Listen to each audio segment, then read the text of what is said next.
This is True Spies, the podcast that takes you deep inside the greatest secret missions of all time. Week by week, you'll hear the true stories behind the operations that have shaped the world we live in. You'll meet the people who live life undercover. What do they know? What are their skills? And what would you do in their position? I'm Rhiannon Needs, and this is True Spies from Spyscape Studios. Some of the stories are pretty hair-raising. Some of them you read and go, wait a minute, this would make a really good novel. Actually, it wouldn't make a good novel because it's just too realistic. P.O. Box 1142. May the 1st, 1945. The North Atlantic Ocean. A few meters underwater, German submarine U-234 is sailing west, manned by a crew of 12. Having embarked from Nazi-occupied Norway a few weeks prior, the journey has, so far, gone to plan. That night, though, the submarine's communications go dark. Both of the Nazis' transmitter stations, Goliath and Nauen, have stopped responding. Despite the confusion, the crew continue their journey. They had enough fuel to last for 6 months. Then, on May the 4th, the ship's radio clicks back to life. But it's not their German comrades they hear. It's the Americans. The Führer, Adolf Hitler, is dead. Admiral Karl Dönitz is the new head of state. The crew can hardly believe what they're hearing. Growing suspicious, they conclude that it must be a hoax. So they continued on. A few days later, the submarine surfaces to pick up a better signal. Immediately, they hear an order from Admiral Dönitz himself. Surrender to the Allied forces. Still unconvinced, the crew radio another Nazi submarine, who confirm the news. The war is over. Germany has surrendered. The men aboard U-234 begin to panic, because this was no typical U-boat mission. It was a pretty significant group of people that were on the ship. Including a general, one Ulrich Kessler, a judge advocate, and several scientists and engineers. Perhaps more significant, though, was the cargo they were carrying. Disassembled and placed throughout the sub, for example, was a radio-guided glide bomb and a complete Messerschmitt Me-62 fighter jet. It was far superior to any of the Allied airplanes at the time. But not only that. Loaded into the sub's sea mine chutes were some 50 lead cubes containing 1,100 pounds of uranium, enriched uranium. The key component of a nuclear weapon. The submarine's scheduled destination? Tokyo. The Germans decided that every single thing that they had that they thought would be valuable to the Japanese, they put on the submarine. And they also had experts who could explain what was on here. General Kessler argued they should head to Argentina, escape altogether. But even in defeat, the submarine's captain wanted to follow orders and surrender. But to whom? The Russians were out of the question. The British didn't seem much better. But then there were the Americans. Seeing they were the furthest from the Russians, both geographically and ideologically, the captain set a course for the eastern seaboard of the United States. They found an American destroyer. They surrendered to them. After arriving on American soil, the crew vanished, along with the enriched uranium. Known only to a handful of people at the time, both the crew and its cargo were transferred to 2 top-secret military bases across the United States. The uranium went to Oak Ridge, Tennessee, a nuclear diffusion plant which was part of the now infamous Manhattan Project. And the crew? They went somewhere that's still practically unheard of, even today. It was top secret for so long, and so they got a lot of really pretty amazing information from these folks. Its name? Fort Hunt, better known as P.O. Box 1142. They never called it Fort Hunt. No one who was there ever said Fort Hunt. And the people who were there were sworn to secrecy. In this episode of True Spies, you'll hear all about Fort Hunt, aka P.O. Box 1142, the military base that became one of the most secretive centers in U.S. intelligence history. What's fascinating is the people who were in all of these sections, nobody else had a clue what they were doing. Providing critical intel to the Allies through the Second World War, including compiling the Red Book. Probably one of the most important documents in the entire war. A base that processed hundreds of the Nazis' elite officers and scientists before disappearing without a trace shortly after the war's end. All the facilities that were built are also gone. You would never, ever, ever know that anything like this had happened in World War II. Nestled on the Potomac River, some 11 miles south of Washington, D.C., lies a public park. While typically punctuated by volleyball courts and picnicking families, the park does have one peculiarity, dating from the Spanish-American War of 1898. Gun emplacements that were there from around 1900.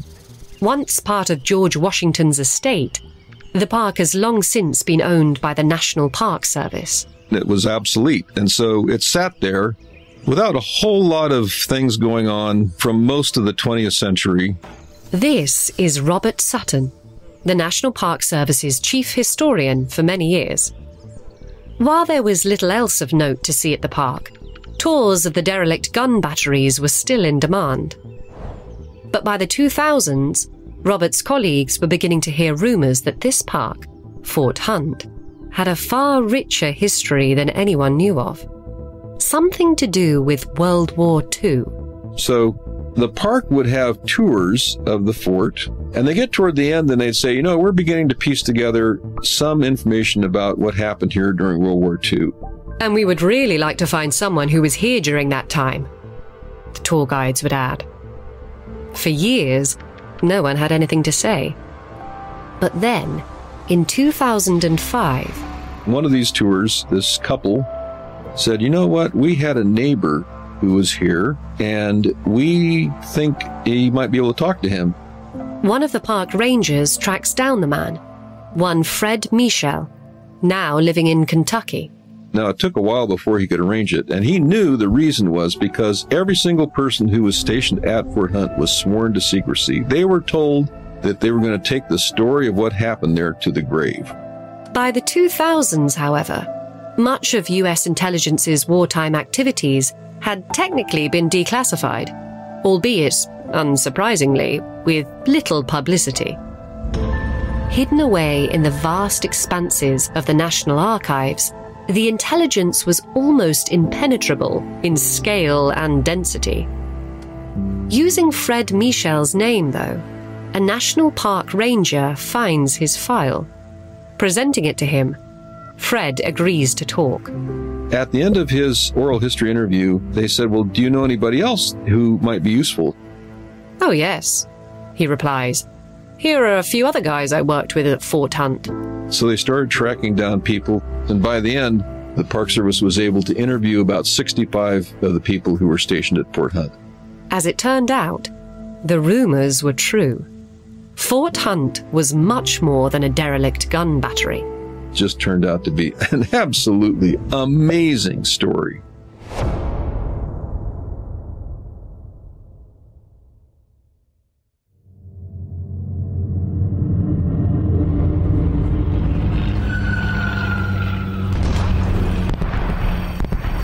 With the United States thrust into the Second World War following the Japanese attack on Pearl Harbor, American intelligence officials realized they had a problem. Their intelligence gathering apparatus was really pretty bad. Scrambling for expertise and resources, The US sent a delegation to the country they regarded as having some of the best spies in the world, Great Britain. To study what they were doing, they spent 6 months there. On their return, the American delegation had several key recommendations. One was setting up an interrogation center for prisoners of war. Another, the analysis of captured enemy intel. The Germans were very, very fastidious record keepers. And so the documents that were captured, there literally were tons and tons and tons. Meanwhile, an escape and evasion program should be formalized to aid both American POWs and downed pilots behind enemy lines. And Fort Hunt was there. It really wasn't used. It was very close to the Pentagon, very close to Washington, D.C. It was actually a perfect location. And so they decided on Fort Hunt as the place where this should happen. The U.S. government signs a deal with the National Park Service.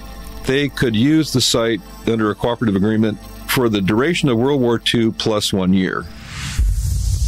In just 6 weeks, over 100 barracks were built, ringed by barbed wire and watchtowers.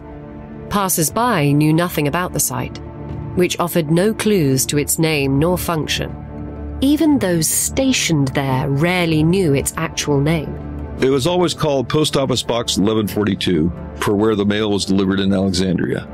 Despite the innocuous setting, the sheer number of blacked-out vehicles entering and exiting the compound suggested it was significant. But at first, the US military struggled to hire the right personnel for the base. They knew who they wanted: native German speakers who understood the nuances of the language. But in early 1942, many of these individuals were barred from serving. For example, one of the people who just became a very, very good friend of mine, unfortunately just passed away at age 100, Paul Fairbrook, the day after the attack on Pearl Harbor, he went down to try to join the Marines. Who turned Paul away, as did the Navy and the Army. But the Army said, at some point you might be able to join or we might draft you. The reason we can't do it now is because you're an enemy alien. In other words, a citizen of a country with whom America was at war.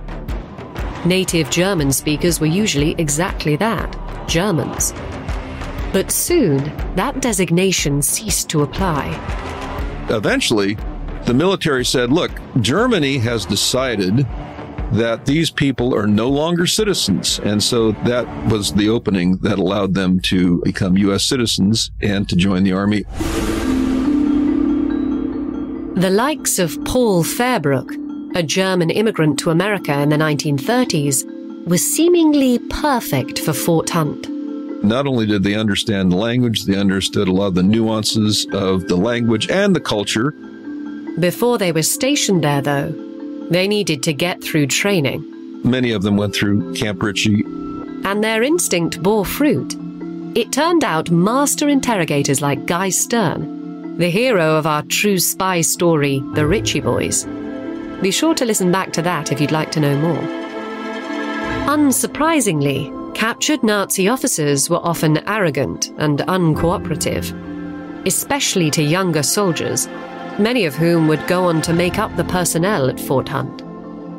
It was essential that Camp Ritchie prepared them for this. They would have American soldiers, German American soldiers, dressed up in Nazi German uniforms, and they would become the actors for interrogations. And these actors would try and trip up the trainee interrogators any way they could. One example, which I think is great, one of these actors, first of all, he refused to give his name or any information, and that sort of flustered the trainee. But then he started talking about this thing called a goulash canon.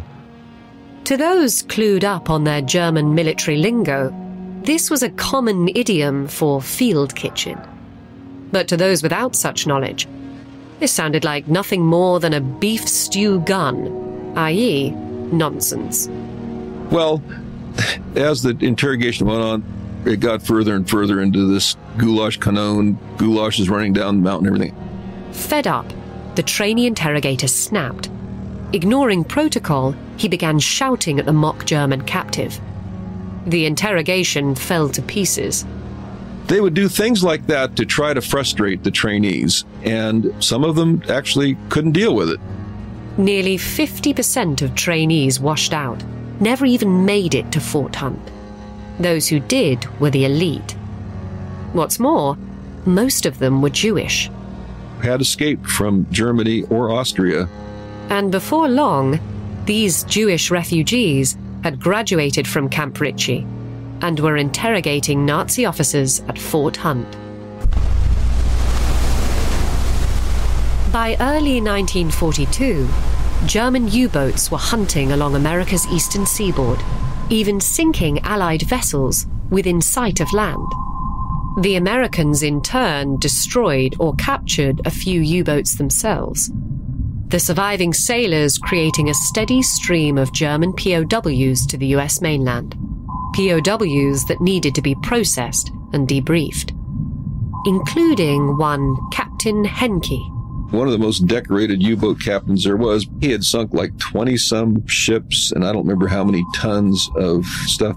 And not only that, the British had broadcast accusations that Henke was a war criminal, having reportedly shot survivors of SS Ceramic, a British passenger ship Henke's U-boat had torpedoed. He was very arrogant. In fact, he was so arrogant, he believed, as the Nazis did, that the Aryan race was superior. But he also believed that Hitler was inferior, and he was afraid that they would lose because he thought that the Nazi hierarchy was inferior. And now this avowed Nazi was faced with the interrogators of Fort Hunt, mostly German Jewish refugees. They got some information from him, not least on some recent German naval innovations, including a much more sophisticated radar system and a new 37mm anti-aircraft flak gun, almost twice the size of its predecessor. To get him to talk some more, the interrogators threatened to hand Henke over to the British, a tactic that became a classic technique at Fort Hunt. Threatening to turn captives over to those they most feared often helped elicit crucial tactical, technical, and psychological details of the German war machine. Despite having no intention of ever doing so, Fort Hunt personnel would even threaten to hand detainees over to the Soviets.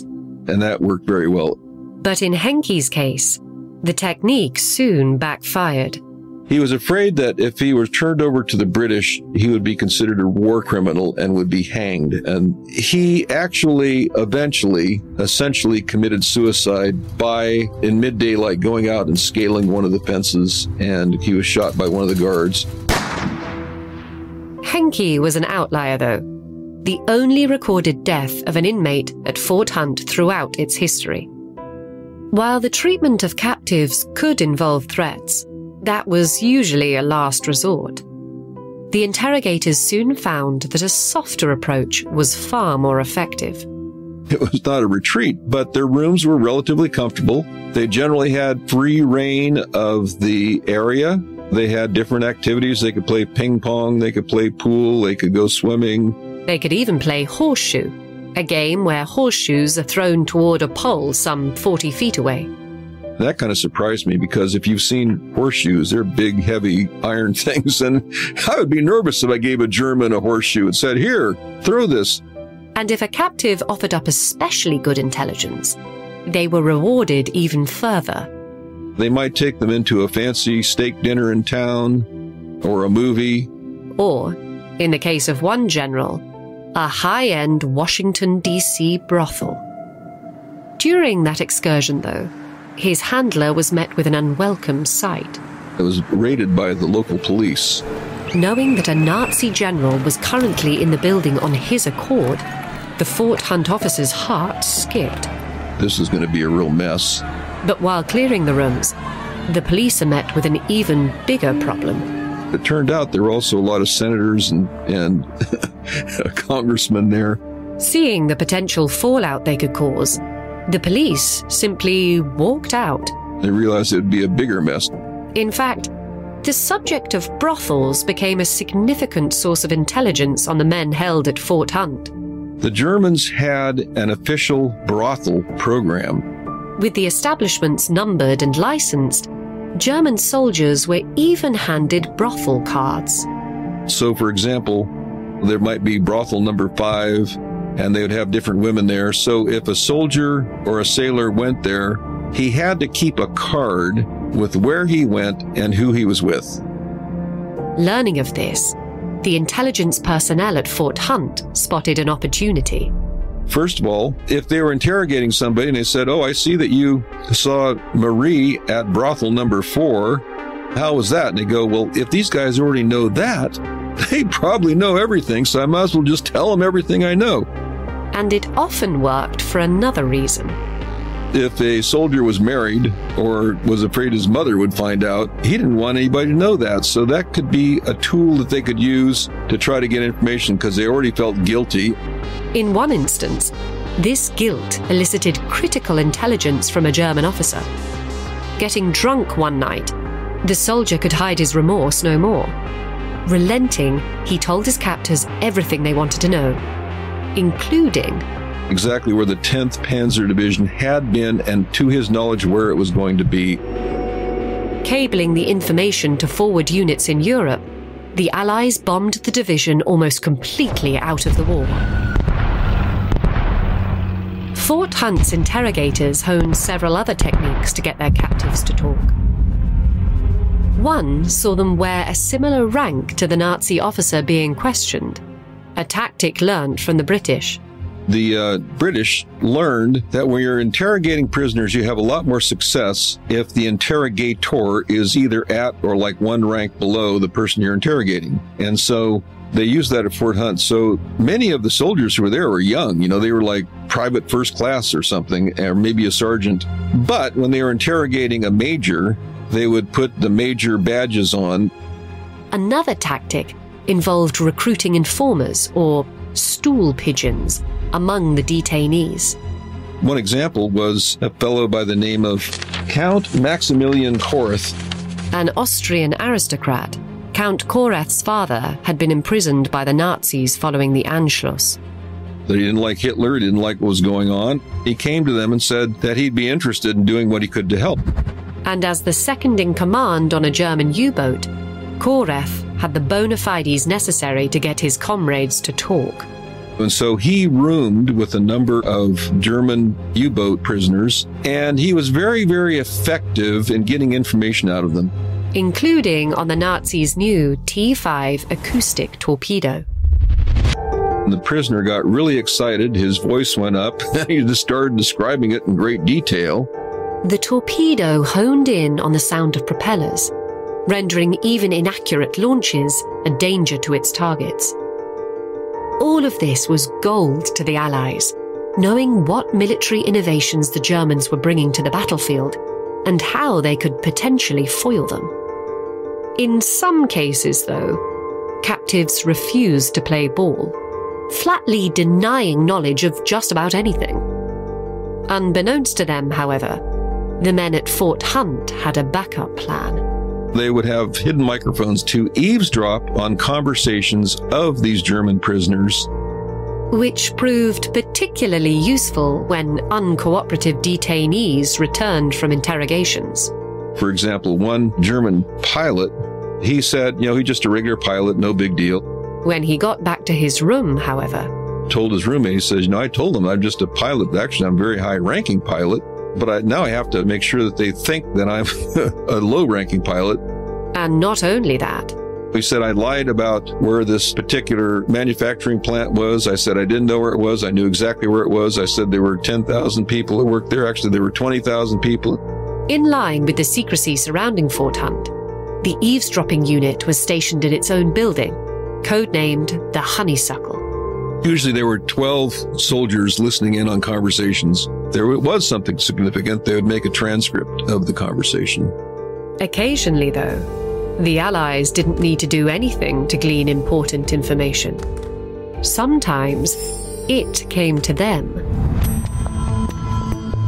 A very high-ranking mechanic in the Luftwaffe, they put him out of the army because they found out that his ancestors were Jewish. but they allowed him to work in a Junker airplane factory. And one day, he decided to steal a brand new Junker mid-range bomber and fly it to an American base. And he landed it. I think he didn't know how to drop the landing gear because he did a belly landing at this American base in Luxembourg. They said, "Here, how would you like to have a brand new airplane and all the specs for it?" Thanked for his efforts, the Luftwaffe mechanic ended up working with the Americans at Fort Hunt. There, he informed on captured pilots' conversations and ultimately even interrogated some himself. But German POWs weren't the only focus at Fort Hunt. Aiding and abetting American captives formed a whole other unit in the operation.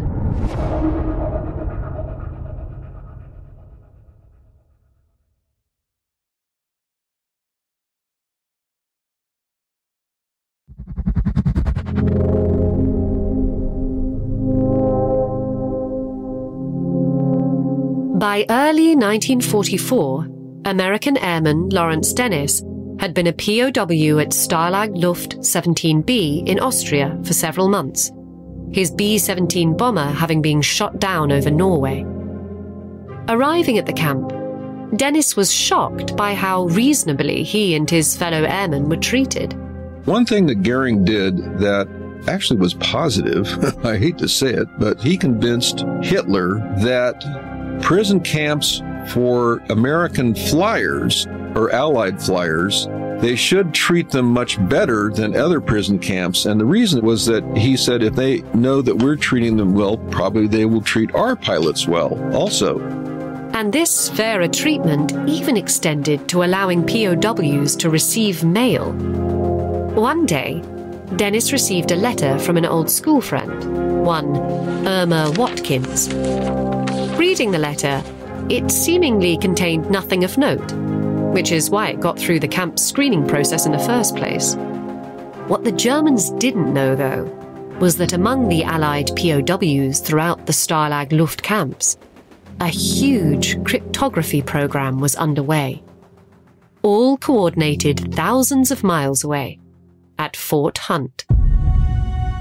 Knowing how to read the code, Dennis's letter from a high school sweetheart had a very different message. The code read, "General Eisenhower planning for your welfare and safety. Sit tight and await orders." When we talked to people who actually had been in these camps, they said one of the most valuable things that they did was by sending these messages, they realized that the Americans were doing everything they could to have their backs. And if nothing else, it was a tremendous morale booster. But encrypted letters of support weren't all these POWs were getting from P.O. Box 1142. People at Fort Hunt who were writing letters to prisoners in camps, what they'd do is they'd say, you know, something's coming, look out for this package that's coming, and the package would be sent from some bogus organization. These packages contained everything from ping-pong paddles and packs of cards to cribbage boards and chess sets. But stuffed inside these were the real gifts. German money, maps, radios, and even, in some instances, pistols. So if anyone tried to escape from one of these camps... While known as the Escape and Evasion Unit, or MIS-X, to those stationed there, its work was top secret, even by Fort Hunt standards. In fact, to others at the base, all that was known about the unit was the name of its building, the Creamery. Nobody else had a clue what they were doing. They really were very, very independent. While the Escape and Evasion Unit's work may have been highly classified, ironically, many of its letters and parcels went to Stalag Luft 3, the German POW camp later immortalized in the Hollywood film The Great Escape. But it wasn't just the messages and packages into these camps that were important. The Creamery wanted to know what their captured comrades knew. After all, they were on the ground and often had months, if not years, of fighting experience. In one instance, an American POW wrote back that the Air Force needed to change the design on the B-17 bomber's forward hatch. It often jammed, he wrote, making ejecting dangerous or impossible in case of an emergency. Meanwhile, other captives relayed back what they had seen of enemy troop movements, and even of any obvious changes in morale among their German captors, all through the cryptographic system formulated and run from Fort Hunt. Also, for pilots and members of bombers and so forth, they would give them packets so that if they were shot down, they could hopefully escape capture. So they'd have maps, they would have water purifying tablets, they would have fish hooks so that hopefully they could avoid capture. And that, of course, was the most desirable thing. They would give them directions. If you're shot down, where do you go? Well, you try to head toward the Pyrenees. And if you can get through the Pyrenees into Spain, you're a lot better off. If you can make it all the way to Gibraltar, you're even better off. Back at Fort Hunt, alongside the incoming letters from American POWs in Europe, the base was flooded with other mail. There literally were tons and tons and tons of captured German documents. This all fed into the Military Intelligence Research Section, MIRS, and their job was to translate and evaluate these captured German documents. all to compile a crucial document. Officially, it was called the Order of Battle of the German Army. To those at Fort Hunt, though, it went by a different name. Affectionately called the Red Book because it had a red cover. Detailing every single division of the German army, their commanders and primary functions, the book became one of the most important sources of military intelligence the Allies had on their enemy. And it was extremely helpful when the Allies were planning their attack on D-Day in Normandy. Each man in MIRS had a specialty. Robert Sutton's friend, Paul Fairbrook, was focused on the German High Command. And not long after the failed attempt on Hitler's life, on the 20th of July 1944, Paul noticed something odd. He looked at the org chart for the hierarchy and he saw a new box for a morale officer. Mentioning it to his superior, Paul gets permission to investigate further.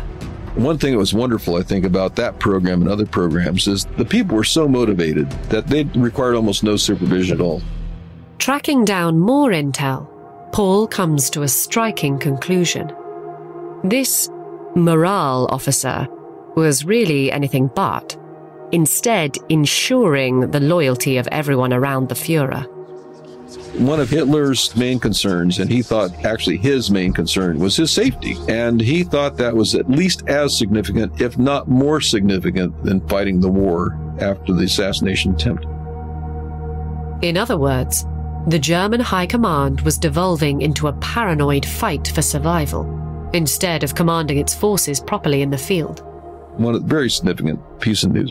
Indeed, by early 1945, the German forces had almost completely collapsed.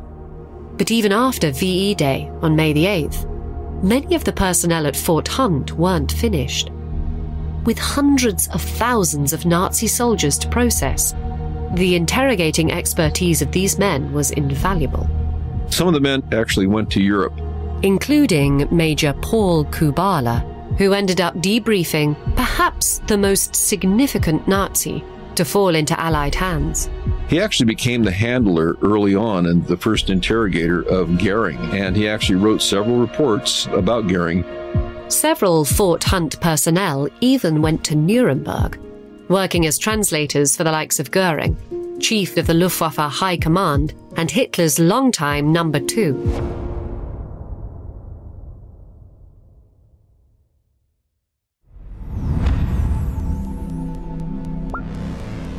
As the war ended, though, P.O. Box 1142 became a facility of quite a different dimension. Whereas previously it had interrogated Nazi captives to help defeat the Germans, soon it was interrogating them to help defeat a new enemy, the Soviet Union. And significant to that were some of the passengers of German submarine U-234, which included a general by the name of Kessler. They were interested in what he could tell them about the German capabilities. In particular, the Messerschmitt jet that was disassembled and placed on board U-234, Kessler's U-boat, What could it do? How useful was it? What happened? How did it fight? And so forth. Kessler told them everything, detailing just how advanced this new plane was. German, the capabilities that they had, their abilities with aircraft, rockets, and so forth was far superior to anything that the Allies had at the time. And that became one of the important parts of Fort Hunt. So much so that one of the scientists from U-234 was recruited by the Americans at the base, Dr. Heinz Schleich, who was an expert in radio waves. One of the first of 1,800 Nazi scientists invited to work for the Americans under Operation Paperclip, Schleich lived in the United States for the rest of his life. Under the program, he helped develop the infrared technology still used in stealth aircraft today. You put all these things together, and I think had the potential, and I think it actually was, very useful to the Americans as the Cold War started to heat up. For Robert Sutton, the most significant name to pass through Fort Hunt was not a scientist nor a soldier, but a diplomat. Gustav Hilger. He was the attaché, essentially the ambassador from Germany to Russia until Operation Barbarossa. He had a lot of very valuable information about the Soviet Union. Even Joseph Stalin had recognized the importance of Hilger, remarking that German heads of state and German ambassadors to Moscow came and went, but Gustav Hilger remained. And one thing that he said that became part of the program, the United States program, he said, psychologically, the people in Russia are very unhappy with their lot in life. A unit tasked with waging psychological warfare could be highly effective, Hilger argued, in fomenting unrest behind the Iron Curtain. And so the CIA essentially did that, developed a whole psychology section dealing with the Soviet Union. What's more, the agency hired Hilger himself. He also worked for a time within the Gehlen organization, the West German intelligence network sponsored by the Americans and run by former Nazi general Reinhard Gehlen. You can hear all about that in True Spy's two-part special on the life of Gehlen, who was also stationed at Fort Hunt for several months following the war. It's also thought that Werner von Braun, architect of the Nazis' V-2 rocket program, may have gone through Fort Hunt under Operation Paperclip. The father, really, of the American rocket space program. Even today, some of his files are redacted, which is not surprising to historians like Robert, given the compromised nature of many of the men hired through Operation Paperclip via bases like Fort Hunt. Von Braun, after he died, we found out that he had been a member of the SS. It also turns out that the places where they were building the rockets, they were underground facilities in the middle of Germany, and the people who worked on building these rockets were prisoners from concentration camps. He knew about that. Not only did he know that, but he actually saw them. He was very familiar with that they were the ones who were working there. It was the most horrible conditions you could imagine. They'd work underground for days on end. The death rate was appalling. Gustav Hilger, the German ambassador to the Soviet Union, hired at Fort Hunt by the CIA, was no less implicated in Nazi war crimes. Hilger, it's not clear whether he was complicit or whether he allowed Jews in Italy to be held as prisoners there. He certainly didn't do anything to try to stop it. So whether he was complicit or whether he simply allowed the treatment of Jews in Italy, he certainly did not do anything to try to stop it. And that, I think, is something that became clear a little bit later on, that he had a dark side as well. But as Operation Paperclip ramped up, Fort Hunt wound down. With the Second World War over, the US government had a deal to honor. They could use the site under a cooperative agreement for the duration of World War II plus 1 year. Over that period, nearly 3,500 Nazi soldiers, sailors, and scientists passed through the camp. A fact the US authorities were adamant no one could know anything about. It was top secret for so long, and the people who were there were sworn to secrecy. All the facilities that the Army built there are also gone. You would never, ever, ever know that anything like this had happened in World War II. Except, that is, if not for the work of men like Robert Sutton. Work that culminated in a public reunion of the men stationed at Fort Hunt, aka P.O. Box 1142, in 2007. The Park Service erected a monument to this operation and a flagpole, and that's how you would know that this happened at Fort Hunt. For Robert Sutton, who met many of the men stationed at Fort Hunt, the significance of the base lies in the soldiers who were stationed there. Most of them, in fact, that we talked to who were at Fort Hunt had escaped from Germany or Austria in the 1930s, and I think that's one of the really wonderful stories that we have. A story which, if the men had had it their way, may never have come to light.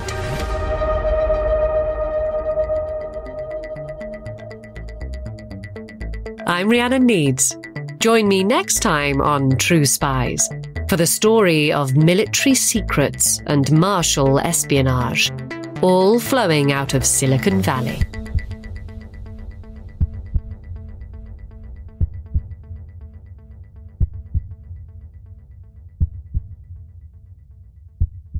Disclaimer.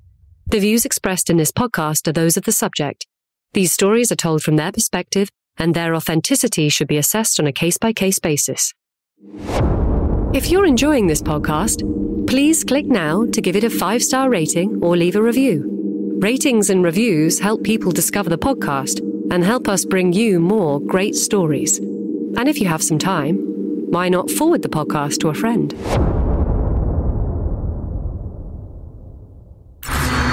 With the deal apparently back on, Harper headed back out to the Sacramento Delta to retrieve the stash. He goes to the island again, only to find out that there was a huge storm and a flood. The island where he buried the boxes had been submerged. He frantically dug in the slimy sand, pulling at it until he finally located the material. But in the time since he stowed them away, the boxes had rotted and the papers were completely waterlogged. It's all soaked through and moldy. So he then has to dry out these dozens or 100-pound of documents that are just molded through. With the majority of the material salvaged, Harper breathed a sigh of relief and booked a flight to Warsaw. True Spies from Spyscape Studios. Search for True Spies wherever you get your podcasts.